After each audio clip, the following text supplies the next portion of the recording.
হরে কৃষ্ণ। জয় শিল প্রভুপাদ। সুধী ভক্তবৃন্দ, আন্তর্জাতিক কৃষ্ণ ভাবনামৃত সংঘের পক্ষ থেকে আপনাদের শ্রী চরণ কমলে জানায় অনন্ত কোটি দণ্ডবাদ প্রণাম। হরে কৃষ্ণ। তো আজকে আমি ভৈমী একাদশী বা জয়া একাদশীর সম্বন্ধে আলোচনা করব। তো আপনারা মন দিয়ে শ্রবণ করবেন। তো এই একাদশী কবে পড়েছে? এই একাদশী পড়েছে 29শে জানুয়ারি, 15ই মাঘ বৃহস্পতিবার, আর 30শে জানুয়ারি, 16ই মাঘ শুক্রবার আপনারা পালন করবেন। আর ওই দিন বরাহ দ্বাদশী আছে, সেই জন্য বরাহ দ্বাদশী, যেহেতু দ্বাদশীর দিন পড়েছে বরাহ দ্বাদশী, তো তার জন্য সেই দিনটা উপবাস আছে। সেই জন্য আমরা আগের দিনে আমরা একাদশীতে উপবাস করি। তো তাহলে 29শে জানুয়ারি বৃহস্পতিবার ভৈমী একাদশী বা জয়া একাদশীর উপবাস করবেন সকলে, আর দুপুর 12টা পর্যন্ত উপবাস। তারপরে একাদশীর প্রসাদ পাবেন সকলে। আর তারপর দিন অর্থাৎ 30শে জানুয়ারি 16ই মাঘ পালন করবেন সকাল 6টা 17 থেকে সকাল 9টা 59-এর মধ্যে সকলে পালন করবেন, অবশ্যই পালন করবেন। তো এখন আমি জয়া একাদশী বা ভৈমী একাদশীর মহত্ব পাঠ করছি, আপনারা কৃপাপূর্বক শ্রবণ করুন, খুব আনন্দ পাবেন। তো মাঘী শুক্লপক্ষিয়া জয়া একাদশী ব্রত মাহাত্ম্য কথা ভবিষ্যত্তর পুরাণে যুধিষ্ঠির শ্রীকৃষ্ণ সংবাদ রূপে বর্ণিত আছে। তো শ্রী গরুড় পুরাণে মাঘ মাসে শুক্লপক্ষিয়া একাদশী তিথিকে ভৈমী একাদশী নামে অভিহিত করা হয়েছে। তো কল্পান্তরে বিভিন্ন পুরাণে বিভিন্ন একাদশী নামে অভিহিত করা হয়েছে। তো দেখা যায় যে যেমন পদ্ম পুরাণ অনুসারে জ্যৈষ্ঠ মাসের শুক্লপক্ষে একাদশীর নামেই হলো পাণ্ডবা নির্জলা বা ভীমসেনী একাদশী। তো যুধিষ্ঠির মহারাজ বললেন যে, হে কৃষ্ণ, আপনি কৃপা করে এই মাঘ মাসের শুক্লপক্ষের একাদশীর সবিশেষ বর্ণনা করুন। তখন তদুত্তরে ভগবান শ্রীকৃষ্ণচন্দ্র বললেন যে, হে মহারাজ যুধিষ্ঠির, এই মাঘ মাসের শুক্লপক্ষের একাদশী জয়া নামে প্রসিদ্ধ। আর এই তিথি সর্বপাপ বিনাশিনী, সর্বশ্রেষ্ঠা, পবিত্রা, সর্বকাম ও মুক্তি প্রদায়িনী। তো এই ব্রতের ফলে মানুষ কখনো প্রেতত্ব প্রাপ্তি হয় না। তাই এই একাদশীর নিম্নরূপ উপাখ্যান শোনা যায়।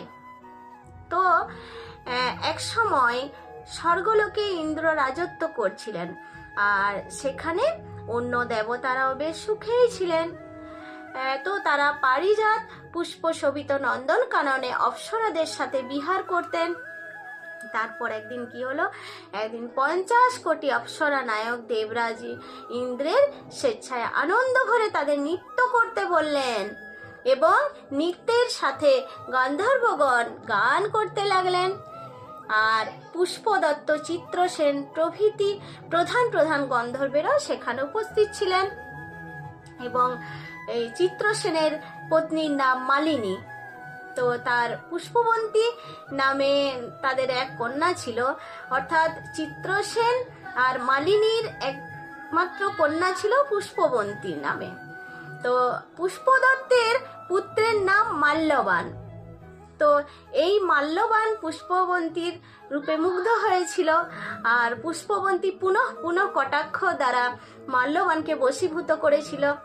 তো ইন্দ্রের ওই প্রীতিবিধানের জন্য তারা দুজনেই নৃত্যগীতের সেই সভায় যোগদান করেছিল, কিন্তু দুজনেই একে অপরের প্রতি আকৃষ্ট থাকায় তাদের চিত্ত বিভ্রান্ত হচ্ছিল।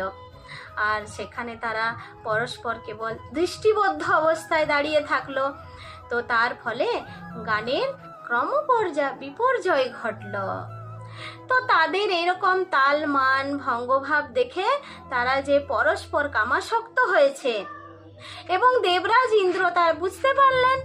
তো তখন ক্রোধ বশে তিনি তাদের অভিশাপ দিলেন যে, রে মূঢ়, তোমরা আমার আজ্ঞা লঙ্ঘন করেছ, তোমাদের ধিক, এখনই তোমরা পিশাচ যোনি লাভ করে মর্তলোকে নিজ দুষ্কর্মের ফল ভোগ করো। তো এই ইন্দ্রের এই অভিশাপে তারা দুজন দুঃখিত মনে হিমালয় পর্বতে বিচরণ করছিল। এবং পিশাচত্ব প্রাপ্ত হওয়ায় তারা অত্যন্ত দুঃখ ভোগ করতে লাগলো। তো তারা হিমালয়ের প্রচন্ড শীতে কাতর হয়ে নিজেদের পূর্ব পরিচয় বিস্মৃত হলো, আর এইভাবে অতি কষ্টে সেখানে দিন যাপন করতে লাগলো। তো একদিন কি হলো না, পিশাচ নিজ পত্নীকে বলল যে সামান্য পাপ মাত্র করিনি, অথচ নরক যন্ত্রণার মতো পিশাচত্ব প্রাপ্ত হয়েছি। অতএব এখন থেকে আর কখনো কোনো পাপ কর্ম করব না। তো এইভাবে চিন্তা করে তারা সেই পর্বতে মৃতপ্রায় বাস করতে লাগলো। আর মাল্যবান ও পুষ্পবন্তীর পূর্ব কোনো পুণ্যবশত সেই সময় মাঘী শুক্লপক্ষিয়া জয়া একাদশী তিথি উপস্থিত হলো এবং তারা একটি অশ্বত্থ বৃক্ষতলে নিরাহারে নির্জলা অবস্থায় দিবানিশি যাপন করলো। আর শীতের প্রকোপে অনিদ্রায় রাত্রি অতিবাহিত হলো। তো তারপর দিন সূর্যোদয়ে দ্বাদশী তিথি উপস্থিত হলো এবং জয়া একাদশীর দিন অনাহারে ও রাত্রি জাগরণে তাদের ভক্তির অনুষ্ঠান পালিত হলো। তো এই ব্রত পালনের ফলে ভগবান বিষ্ণুর কৃপায় তাদের পিশাচত্ব দূর হলো এবং তারা দুজনেই তাদের পূর্বরূপ ফিরে পেল। তো তারপর তারা স্বর্গে ফিরে গেল এবং দেবরাজ তাদেরকে দেখে অত্যন্ত আশ্চর্য হলেন। তো তিনি জিজ্ঞাসা করলেন যে কোন পুণ্য ফলে তোমাদের পিশাচত্ব দূর হলো, আর আমার অভিশাপ থেকে কে তোমাদের মুক্ত করলো? তো তখন মাল্যবান বললেন যে হে প্রভু, ভগবান বাসুদেবের কৃপায় জয়া একাদশীর ব্রতের পুণ্য প্রভাবে আমাদের পিশাচত্ব দূর হয়েছে। তো তাদের কথা শুনে দেবরাজ ইন্দ্র বললেন যে হে মাল্যবান, তো তোমরা এখন থেকে আবার অমৃত পান করো। তো এই একাদশী ব্রত যারা আসক্ত এবং যারা কৃষ্ণ ভক্তি পরায়ণ তারা আমাদেরও পূজ্য বলে জানবে। আর এই দেবলোকে তুমি পুষ্পবন্তীর সাথে সুখে বাস করো। তো হে মহারাজ, এই জয়াব্রত ব্রহ্মা হত্যা জনিত পাপকেও বিনাশ করে, আর এই ব্রত পালনে সমস্ত প্রকার দানের ফল লাভ হয়। সকল যজ্ঞ ও তীর্থের পুণ্য ফল এই একাদশীর প্রভাবে আপনা হতেই লাভ হয়। অবশেষে মহানন্দে অনন্তকাল বৈকুণ্ঠ বাস হয়। হরি বল। তো এই জয়া একাদশী ব্রত কথা পাঠ শ্রবণে অগ্নিষ্টম যজ্ঞের ফল লাভ পাওয়া যায়। হরে কৃষ্ণ। তো শুধু ভক্তবৃন্দ, আপনারাও কৃপা করে এই জয়া একাদশী বা ভৌমি একাদশী আপনারা নিষ্ঠা যত্ন সহকারে পালন করুন এবং অন্যকেও পালনে উৎসাহিত করুন। কারণ অন্যকে এই একাদশী পালনে যদি উৎসাহিত করেন তাহলে আপনারাও একটা ফল পাবেন, এটা শাস্ত্রে বলছে।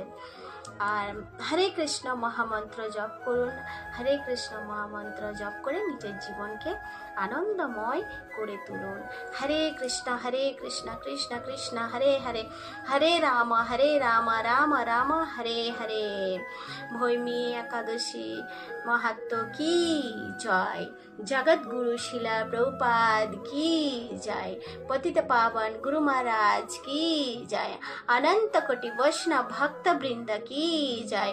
নিতাই গৌর প্রেমানন্দে। হরি হরি बोल।